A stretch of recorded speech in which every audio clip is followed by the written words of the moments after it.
Welcome to business मॉकर। मेरा नाम अभिषेक है और आज की बिजनेस न्यूज में हम बात करेंगे कि कैसे ईज माई ट्रिप आपको एक ट्रैप में फंसा सकता है, क्योंकि अभी अभी एक अनाउंसमेंट हुआ है तो वो न्यूज आप जरूर सुनना। हम बात करेंगे आनंद महिंद्रा जी की कि उन्होंने पूरे ऑटो सेक्टर में ऐसी क्या बात बोली है कि कैसे इंडियन कंपनीज भी चाइना को पूरी तरीके से टक्कर दे सकते हैं। हम बात करेंगे इंडियन पोस्ट की कि कैसे वो कई सारी कुरियर कंपनीज को खत्म कर सकता है। फिर हम बात करेंगे कोका कोला के आईपीओ के बारे में। लेकिन सबसे पहली बिजनेस न्यूज है यस बैंक की, आप सभी का फेवरेट। लेकिन यस बैंक में आप समझ लो शायद एक बुरी खबर आप इसको मान सकते हो, क्योंकि एसएमबीसी ने, बेसिकली ये जापानीज लेंडर है एसएमबीसी, उसने अब ये क्लियर कर दिया है कि वो यस बैंक के अंदर कोई भी स्टेक नहीं इंक्रीज करने वाला। तो बेसिकली क्या हो रहा था कि 24.99% का स्टेक है एसएमबीसी के पास, लेकिन अब वो कह रहा है कि हम थोड़ा सा भी स्टेक नहीं बढ़ाएंगे। और ये जो स्टेक है 24.99% का, इसको पिछले महीने में ही एसएमबीसी ने एसबीआई और दूसरे शेयर होल्डर्स से परचेज किया था, जिसको आरबीआई ने अप्रूवल भी दे दिया था। लेकिन मार्केट में स्पेकुलेशन काफी ज्यादा था कि एसएमबीसी ओपन ऑफर लेकर के आ सकता है। लेकिन अब कंपनी के senior executive mister Rajiv Kannan ने ये कहा है कि फोकस स्टेक बढ़ाने पर नहीं है एसएमबीसी का, बल्कि उनका फोकस है टर्न अराउंड प्लान पे। यानी कि कंपनी चाहती है कि टर्न अराउंड प्लान जो है वो अच्छे से एग्जीक्यूट हो जाए और यस बैंक का टर्न अराउंड हो जाए। हालांकि टर्न अराउंड करना थोड़ा सा मुश्किल मुझे लग रहा है। बाकी कमेंट सेक्शन में आप बताओ आपको क्या लगता है कि यस बैंक का टर्न अराउंड हो सकता है। अगली बिजनेस न्यूज है जेएसडब्ल्यू स्टील की, और जेएसडब्ल्यू स्टील ने भाई साहब कमाल कर दिया है और इन्वेस्टर्स के उम्मीदों पे खरा भी उतरा है। इन्वेस्टर्स काफी ज्यादा खुश हैं। क्यों? क्योंकि इनका अभी अभी क्वार्टरली का रिजल्ट आया है और Q2 के रिजल्ट में कंपनी ने अपना प्रॉफिट 307% बढ़ाकर 1646 करोड़ रुपीस तक पहुंचा दिया। जबकि पिछले साल सेम क्वार्टर के अंदर अगर आप रिजल्ट देखो तो सिर्फ 404 करोड़ रुपीस का ही प्रॉफिट था। लेकिन क्वार्टर ऑन क्वार्टर बेसिस पे अगर आप देखो तो 25% का डिप है प्रॉफिट के अंदर। मतलब कि जो अभी हम फिगर की बात कर रहे थे कि प्रॉफिट 307% जंप कर गया, ये मैं बता रहा था पिछले क्वार्टर के कंपैरिजन में, यानी कि FY 2024 के क्वार्टर के रिजल्ट के हिसाब से बता रहा था। वैसे आप लोगों को समझ में आ गया होगा, बट मैंने इसको रिवाइज इसलिए भी किया क्योंकि थोड़ा सा आप लोग कंफ्यूज भी हो सकते थे। लेकिन अगर हम आगे की बात करें तो जेएसडब्ल्यू स्टील का जो प्रोडक्शन है वो 7.9 मिलियन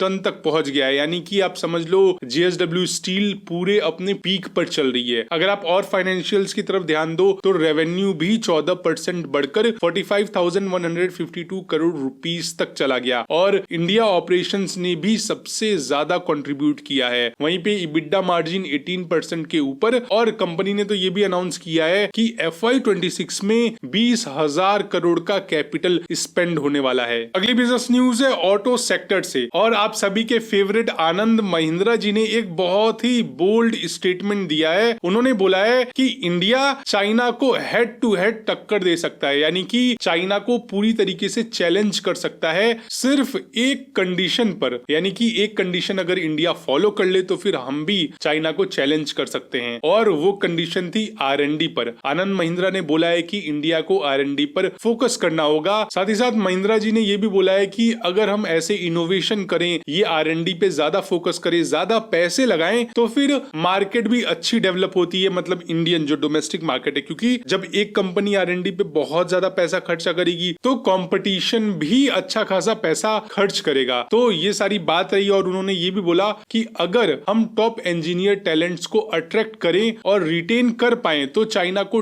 टफ फाइट देना बहुत ज्यादा मुश्किल नहीं है। वैसे मैं आपको एक इंफॉर्मेशन और दे दूं, हुंडई इंडिया ने 2030 तक ये अनाउंस किया है कि वो 45,000 करोड़ रुपए इन्वेस्ट करेंगे, और ये जो इन्वेस्टमेंट है वो ज्यादातर R&D और प्रोडक्ट इनोवेशन में होगा। वहीं पे अगर आप टाटा मोटर्स में इन्वेस्टेड हो मेरे जैसे, तो फिर FY 24 का अगर मैं आपको डेटा बताऊं तो टाटा मोटर्स ने सिर्फ 29,000 करोड़ ही इन्वेस्टमेंट करा था अपने R&D में। तो आई थिंक टाटा मोटर्स को और ज्यादा R&D पे पैसे खर्च करने की जरूरत है। अगली बिजनेस न्यूज है ईज माई ट्रिप की, और अगर आप इस कंपनी में फंसे हुए हो तो बहुत ध्यान से सुनना, क्योंकि शायद आपके जो बचे कुचे पैसे हैं वो बच जाएं, या फिर शायद आपके पैसे रिकवर भी हो सकते हैं। मे बी न्यूज ये है कि ईज माई ट्रिप ने एक कमाल का गेम खेलने की कोशिश करी हुई है। बेसिकली ईज माई ट्रिप ने अपने ईज माई ट्रिप 2.0 स्ट्रेटेजी के अंदर एक बड़ा स्टेप लिया है और ये स्टेप है एक्विजिशंस का। तो वो कुछ कंपनीज को एक्वायर करने की कोशिश कर रहे हैं, बेसिकली उनका 49% एक्वायर करेंगे। लेकिन ये कंपनीज कौन सी हैं वो भी हम बात करेंगे, बट ये एक्विजिशन होगा 169 करोड़ रुपीस के अंदर। और कौन सी 4 कंपनीज हैं? पहली कंपनी है आपका डूडल्स डोडलिंग इंटरटेनमेंट, काफी अजीब नाम है, डूडल्स डॉडलिंग इंटरटेनमेंट। दूसरा SSL निर्वाणा गोल्फ डेवलपर्स, तीसरा जावाफाइल हॉस्पिटैलिटी और चौथा लेवो ब्यूटी। अब इसमें 2 चीज मैंने और ध्यान दी जब मैं थोड़ा और रिसर्च कर रहा था, तो इसमें जो पहली 2 कंपनीज थी जिसका मैंने नाम लिया वो अभी एक सिर्फ 2 साल के अंदर ही ओपन हुई है और एक कंपनी सिर्फ 11 महीने के अंदर ही ओपन हुई है। तो ये कंपनीज काफी ज्यादा नई है अपने सेक्टर में और उतनी भी अच्छी नहीं लगी मुझे, बेसिकली सच बताऊं तो। बट इसमें सबसे ज्यादा ट्रिक क्या है वो समझो, ये जो एक्विजिशन है वो शेयर स्वैपिंग के थ्रू होगा। अब आप सोचोगे यार शेयर स्वैपिंग क्या होता है? बेसिकली शेयर स्वैपिंग में क्या होता है कि पैसे नहीं देगी ईज माई ट्रिप उन कंपनीज को एक्वायर करने के लिए, वो अपने शेयर्स देगी। मतलब अपने 49% शेयर दे सकती है या फिर 169 करोड़ रुपीस के वर्थ के शेयर ईज माई ट्रिप देगी उन कंपनीज को और उनके शेयर्स अपने पास एक्वायर कर लेगी। मतलब आप समझ लो ये है ईज माई ट्रिप और ये है बची हुई 4 कंपनीज। तो ईज माई ट्रिप अपने शेयर्स इनको देगी और ये 4 कंपनीज अपने शेयर ईज माई ट्रिप को देंगे। मतलब ये एक तरीके का शेयर एक्सचेंज है, मतलब दोनों एक दूसरे की कंपनी में इन्वेस्टेड हो जाएंगे। बट मेरी नजर में देखो तो मुझे क्या लग रहा है, मुझे शक हो रहा है बेसिकली कि ईज माई ट्रिप अपने इन्वेस्टमेंट को धीरे धीरे हटा रही है। प्रमोटर्स अपने स्टेक बेचते जा रहे हैं किसी न किसी बहाने से, क्योंकि अगर ये एक्सचेंज हो जाता है शेयर वाली चीज तो फिर इस वक्त अभी ईज माई ट्रिप के पास 47% स्टेक है प्रमोटर्स के खुद के। बट जब ये डील हो जाएगी तो प्रमोटर्स के पास सिर्फ 41% के आसपास ही स्टेक बचेगा। हालांकि ये कैलकुलेशन आप खुद से एक बार कर लेना, क्योंकि मैंने जल्दीबाजी में थोड़ी सी कैलकुलेशन की थी तो थोड़े से फिगर्स ऊपर नीचे हो सकते हैं। हालांकि अगर आप फाउंडर की बात करो यानी कि निशांत पिट्टी की, तो उन्होंने बोला है ये स्टेप हमें एक integrated travel and lifestyle ecosystem बनाने की तरफ लेकर के जा रहा है। बाकी आप कमेंट सेक्शन में बताओ आपको क्या लगता है ईज माई ट्रिप के साथ, क्योंकि इनके जो एक फाउंडर है उनके ऊपर आपको पता ही है बेटिंग केस के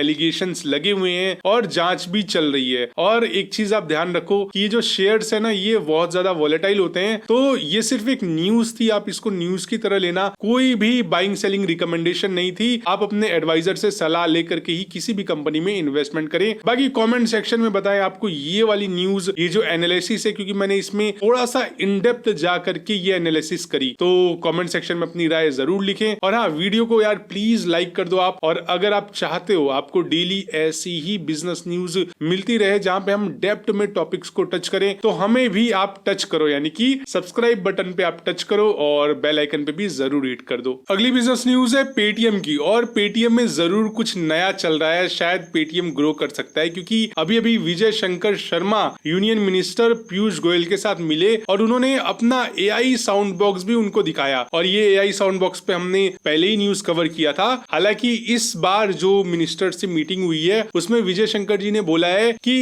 it's a super human capability for small businesses, और ये जो इनका डिवाइस है ये मेड इन इंडिया है और सिर्फ पेमेंट अनाउंस करने तक ही लिमिटेड नहीं है, बल्कि ये एक स्मार्ट बिजनेस असिस्टेंट की तरह बन गया है। तो शायद पीयूष गोयल से कुछ उनको लीगल हेल्प चाहिए हो या फिर शायद कुछ सिग्नेचर्स, क्योंकि इधर बीच आप देख रहे हो स्वदेशी का अभियान चल रहा है, जिस तरीके से मिनिस्टर्स ने जोहो को इतना सपोर्ट किया, शायद पेटीएम भी ऐसा कुछ सोच रहा हो। बाकी आगे क्या अपडेट आएगी वो मैं आप तक जरूर लेकर के आऊंगा, लेकिन उसके लिए आपको हमें सब्सक्राइब करके बेल आइकन पे हिट करना होगा, ताकि जब भी आत्मनिर्भर भारत विजन के सपोर्ट में कोई भी कंपनी आए और आप उसकी न्यूज न मिस करो, तो आपको नोटिफिकेशन तो चाहिए ही चाहिए। अगली बिजनेस न्यूज है उन इन्वेस्टर्स के लिए जिन्होंने किसी भी कुरियर कंपनी में इन्वेस्टमेंट कर रखी है, क्योंकि इंडिया पोस्ट अब पूरी तरीके से कंपटीशन के मूड में लग रहा है, क्योंकि मिनिस्टर यानी कि जो हमारे यूनियन मिनिस्टर हैं ज्योतिंद्रा सिंधिया, उन्होंने ये अनाउंस किया है कि जनवरी से इंडिया पोस्ट अब guaranteed 24 hour to 48 hour delivery service को लॉन्च करेगा। यानी कि स्पीड पोस्ट अब अमेजॉन जैसी स्पीड के साथ चलेगा, और अब जो मेल्स हैं वो सिर्फ या तो आपको एक दिन में पार्सल्स मिल जाएंगे या तो फिर 2 दिन में। तो देखते हैं इसका एग्जीक्यूशन कैसे होता है, प्लान कितना सक्सेसफुल होता है, क्योंकि इसके पहले अगर आप डेटा देखो तो जो इंडिया पोस्ट है वो 3 से 5 दिन लेता लेता था पोस्टिंग करने में, मतलब सामान डिलीवर करने में या फिर कोई मैसेज। और कई बार तो ऐसा भी होता था कि 7 दिन लग जाते थे, कभी कभी 10 दिन तक भी चला जाता है कुछ कुछ रीजंस में इंडिया के अंदर। अगली बिजनेस न्यूज है कोका कोला की। और भाई साहब आप यकीन नहीं करोगे, कोका कोला अपना आईपीओ लाने की तैयारी कर रहा है, वो भी इंडिया के अंदर। और ब्लूमबर्ग के रिपोर्ट के हिसाब से ये जो कंपनी है कोका कोला, वो अपने bottling unit Hindustan Coca Cola beverages को स्टॉक मार्केट में लिस्ट कर रहा है। मतलब अभी विचार चल रहा है, लिस्टिंग भी जल्दी हो सकती है। हालांकि जो वैल्यूएशन है वो $10 बिलियन तक जा सकता है और आईपीओ का साइज $1 बिलियन के आसपास होगा। और ये जो डील है वो 2026 तक आ सकती है और ये इंडिया के रिकॉर्ड ब्रेकिंग आईपीओ सेशंस को और ज्यादा गर्म करेगी, क्योंकि अच्छी अच्छी कंपनीज भी लिस्ट हुई हैं। हुंडई को देख लो आप या फिर एलजी को देख लो, और अब उसके बाद कोका कोला भी आने वाला है इंडियन स्टॉक मार्केट के अंदर। और इसी के साथ आज की बिजनेस न्यूज यही खत्म होती है। Bye bye, take care, Vande Mataram.